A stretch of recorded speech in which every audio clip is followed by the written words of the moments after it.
You ever think you're right about something and you find out you're wrong? Happens to me a lot. A lot. So let's talk about it. These are 5 things about filmmaking that I thought I knew. Turns out I was just super wrong. So let's get into it. Number 5, everyone looks good on camera.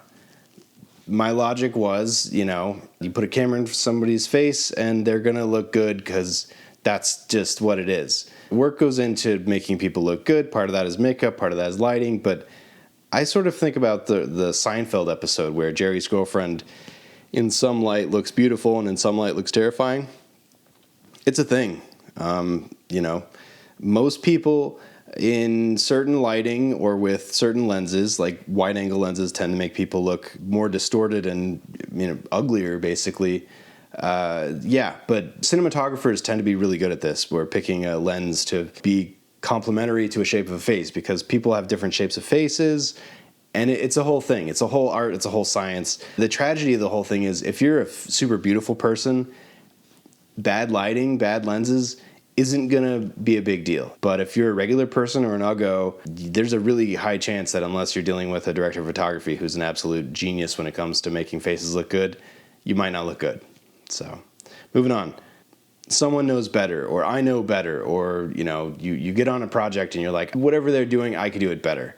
Maybe, but you're not in the hot seat. The football metaphor, until you're the quarterback in the pressure moment where you have to throw the touchdown at the critical moment with the 300-pound guy running at you, you just don't know what you don't know. And so to look on the outside and say, I could have done this better, maybe, but you're not in that situation. You don't know if the director or writer made that error because of their own incompetence, or if there was something else like studio meddling, or they ran out of time, or somebody else edited the film they didn't have control over it. You don't know. So moving on.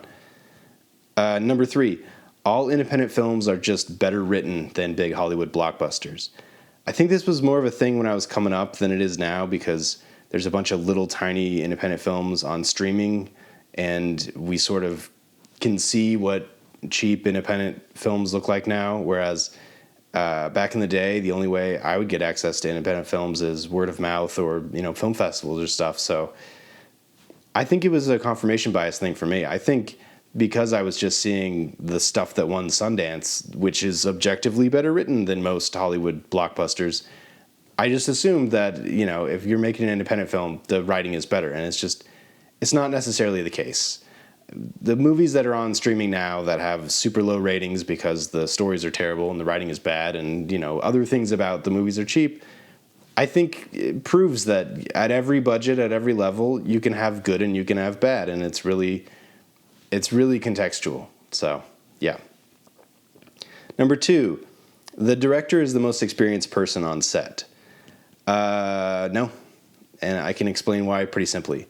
While the director is finding or coming up with an idea, pitching for financing, pitching for actors, pitching for blah, blah, blah, all the pre-stuff, and then they go into the production, and then they go into post, and then they're the face of the movie, except for the actors are the face of the movie. That the director is doing all these different things. Most of the time usually is spent either raising money or trying to pitch for projects. A lot of people on set, camera department, art department, lighting and grip, makeup, even actors to a certain extent. Those days where the director is pitching and doing all this stuff, those other people are doing set days.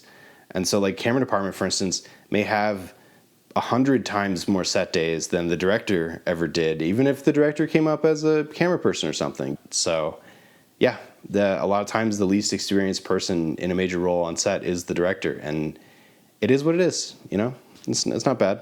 So honorable mentions. Actors are what they portray. When I was a little kid, I just assumed actors were saying the words that they were saying because they were that person. So that extrapolates into actors or writers. Not usually. Sometimes they are. Not usually. Actors are politicians. There's exceptions to the rule. We had our governor. We had Ronald Reagan. But most of the time, actors are actors. I think it's a weird, parasocial thing, but for some reason actors, because they're famous, because they're wealthy typically, or, at least the ones we see, they tend to, whatever their passion is, they tend to be very outspoken and very noticed about it. And sometimes that's politics, sometimes that's health and nutrition, sometimes that's financial planning. And most actors didn't go to law school. Most actors didn't didn't become doctors, didn't go to med school. Most actors, even though they have money, tend to have somebody handling their money because they didn't study finance and economics in college. There's exceptions to the rule, but I always take it with a grain of salt when an actor is trying to pitch themselves as something other than actors, because usually the thing that made them where they are today was being good at acting. Just saying. The other honorable mention, all the almost made movies. So I used to think, if a movie's out, there's a title, there's a DVD cover, whatever, that's how many movies exist in the world, other than, olden times movies. But I'm talking about movies today, for instance. If it's not Googleable, it doesn't exist. I mean, first of all, it's not true. Second of all, in the giant funnel, conceptual funnel that is making a movie, the widest, the mouth of the funnel is going to be ideas. The narrow part, the teeny tiny part is movies getting made, and there's stuff in between. So there's a million reasons why movies almost happen. I think the most common narrative is a famous star, famous actor is committed to a movie and is about to do a movie, and then something happens. The actor changes their mind or becomes unavailable, or whatever reason, the actor's not part of the project anymore.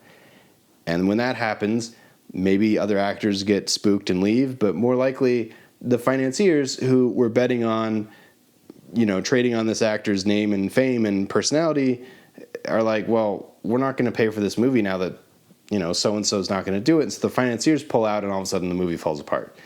It happens constantly. Yeah, there's a million reasons why movies fall apart. I think usually it has to do with financing, but yeah, so there you go.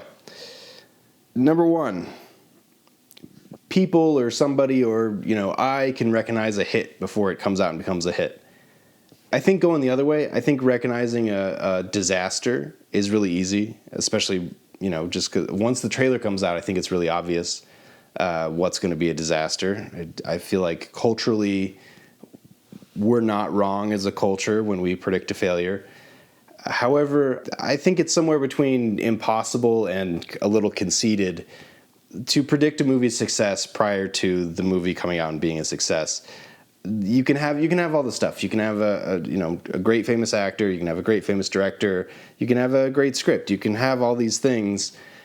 But there's just, in addition to that, there's variables that there's just no control over. The social moment, how the cultural stuff is working, how society feels about stuff. So until you end up in a situation where not only are people enthusiastic and enjoying your movie, but they're also going through the trouble of buying the tickets, and a lot of people are doing it, you can't. I just don't think you can predict its success. There's a lot of times you can get this, incredibly well done, beautiful movie that's critically loved, and nobody went to see it. And on the other side of that, you can have a movie that is just total brain rot, and people will pay, over and over again to go see it. And so, to predict any movie's success prior to the movie coming out, I just think is just not worthy of. I don't think it can be done. That's what I think. So that's what it is. What did I miss? What other things? What have you been wrong about when it comes to movies? I'm wrong all the time. Half of my guesses are just bad guesses, and I own that. So like, share, subscribe. Catch you next time.